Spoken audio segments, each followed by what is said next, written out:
Kelihatan sudah? Udah. Oke. Assalamualaikum warahmatullahi wabarakatuh. Kita dari kelompok mentoring IT 12 dan hari ini presentasi kami tentang masjid dan dakwah.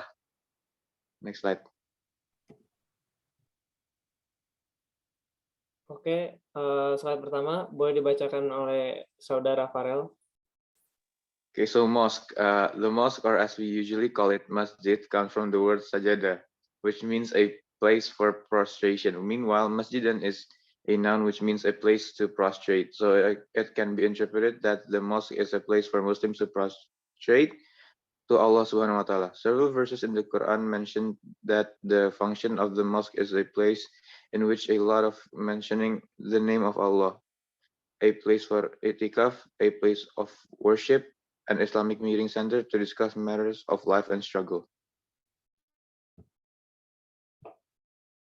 Okay, next slide will be presented by Kevin. Oke, so jadi ini ada surat At-Taubah ya. Artinya, indeed the only people who proper the mosque of Allah are those who believe in Allah and the last day and to pay zakat, and fear nothing but Allah. So hopefully they are among those who are guided. And next, Surah Al-Baqarah ayat 25. And remember when we made the house a place of gathering and safe place for people, and make Ibrahim station of place of prayer. And we ordered Ibrahim and Ismail, clean my house for those who are tawaf, those who are iktikaf, those who bow, and those who prostrate.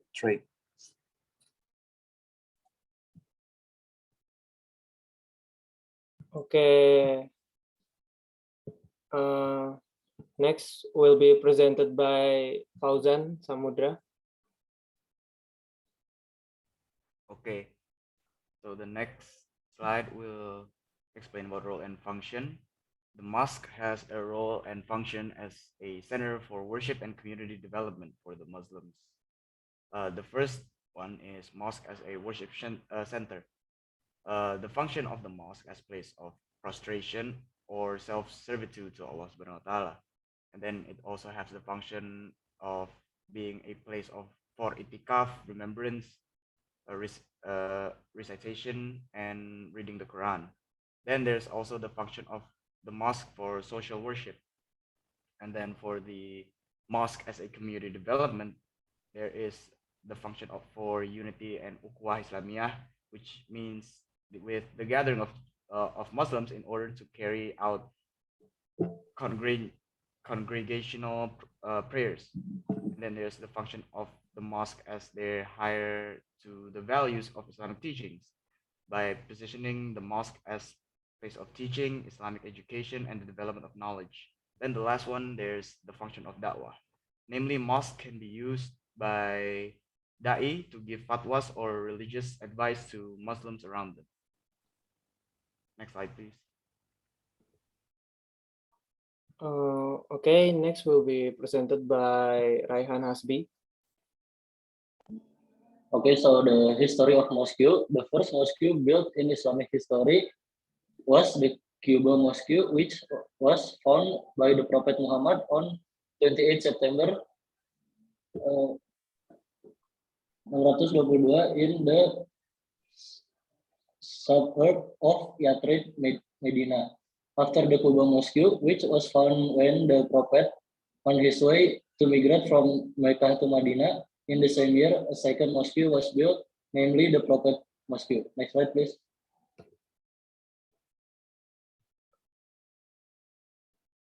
Okay, the next slide will be presented by me, and this is the role and function at the time of the prophet. So the first one is as a place of worship mahloh, and the second one as a place for itikaf to clean and galvanize the mind. The third is as a place to foster the integrity of the congregation and the nature of mutual cooperation.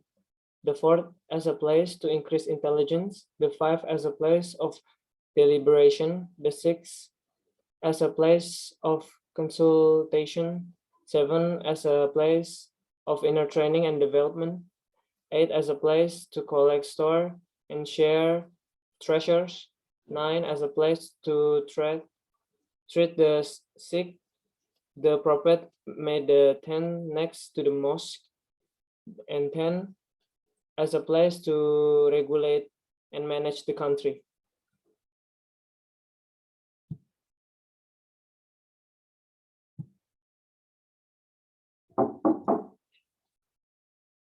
Okay, next will be presented by Bagas. Bagas, please. Okay, here is the ethics in mosque. The first one is maintain cleanliness of the mosque. Second one is take off the shoes or sandals.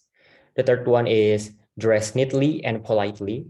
The fourth one is maintain the peace in the mosque. And the last one is do not spit in the mosque. Next slide, please. Okay, the next slide will be presented by Rifki.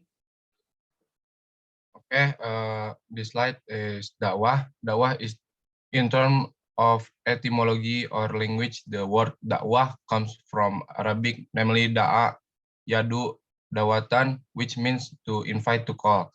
Dakwah can also be defined as the process of delivering public certain message in the form of an invitation or an appeal with the aim that other people will fulfill the invitation. Next.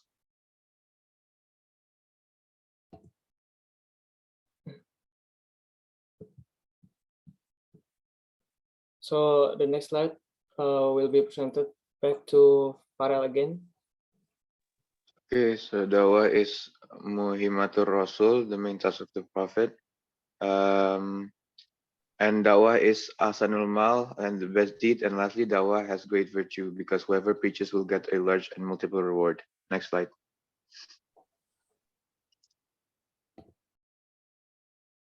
Okay, the next slide will be presented by Kevin. Kevin, please. Okay, so the role of dakwah: first, to spread the religion to Islam to humans as individuals and society, that Islam is evenly distributed as rahmatan lil alamin. Second, preserving Islamic values from generation to generation of Muslim next, so that the continuations of the teaching of Islam and its adherents from next generation unbroken. Third, strengthen group morals and prevent evil. Fourth, calling on non-Muslim to convert to Islam. Fifth, calling for Muslim to preach Islamic law in total.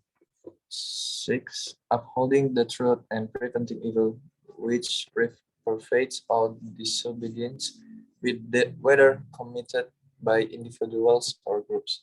Seven, forming individuals and communities that take Islam as a guide and outlook on life. Okay, the next slide will be presented by Aurel. This is the purpose of dakwah.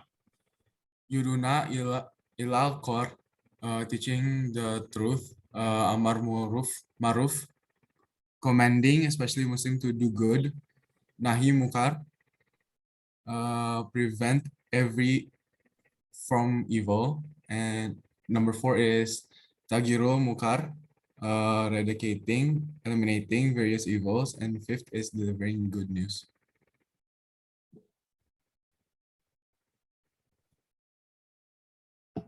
And next one will be presented by Fauzan.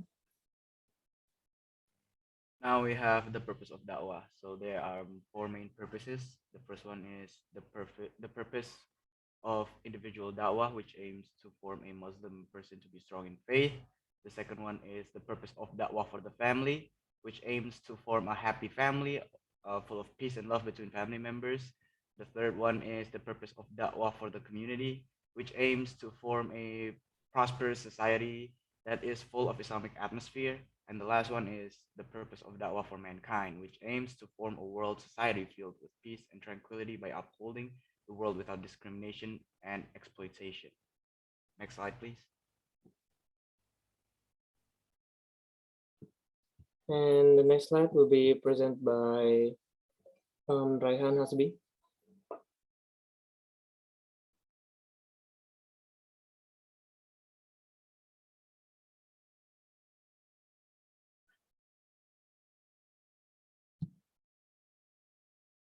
Okay, so Raihan internet has been disconnected. So I'm gonna present. This is the type of Islamic da'wah. Da'wah Bilal. Bilal da'wah is a variety of da'wah with a real example of action. This da'wah is so that the recipient of da'wah follows in the footsteps of and matters of the da'i, da'wah interpreter. This type of da'wah is carried out with the intention of not only making listener understand the meaning conveyed by the da'wah, but also applying the various exemplified action in everyday life. And so this is the next da'wah bil lisan. Da'wah bil lisan is a variety of da'wah that is directly delivered in oral form, so that there is an interaction that exists between the preacher and the person who listen to the da'wah. And the last one is da'wah amma.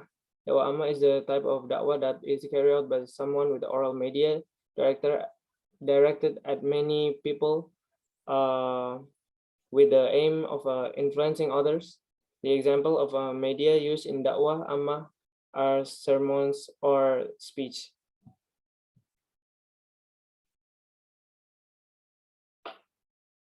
So the next one will present by Bagas. The elements of da'wah. First one is da'i, da'wah interpreter, who serves as a communicator who is obliged to convey the contents of da'wah either to individuals, groups, or society. The second one is da'wah material, which is the content of the message or the content of the da'wah.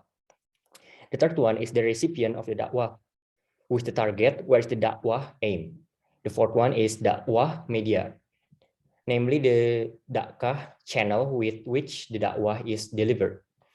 And the last one is the effect of da'wah, namely the results that can be achieved with the da'wah that has been delivered. In other words, the content of the da'wah delivered can reach its target. Next slide, please.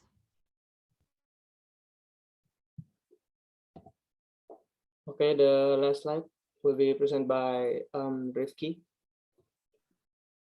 Characteristic of a da'i. The first, have a broad knowledge. Second one, great vision. Third one, wise and prudent. Fourth one, strong determination. Five, fair in action. Six, physically and mentally healthy. Seven, articulate. Eight, sincere. Nine, optimistic. And the last one is passion. Okay, I think that's all our presentation. Thank you very much. Wassalamualaikum warahmatullahi wabarakatuh. Waalaikumsalam. Salam.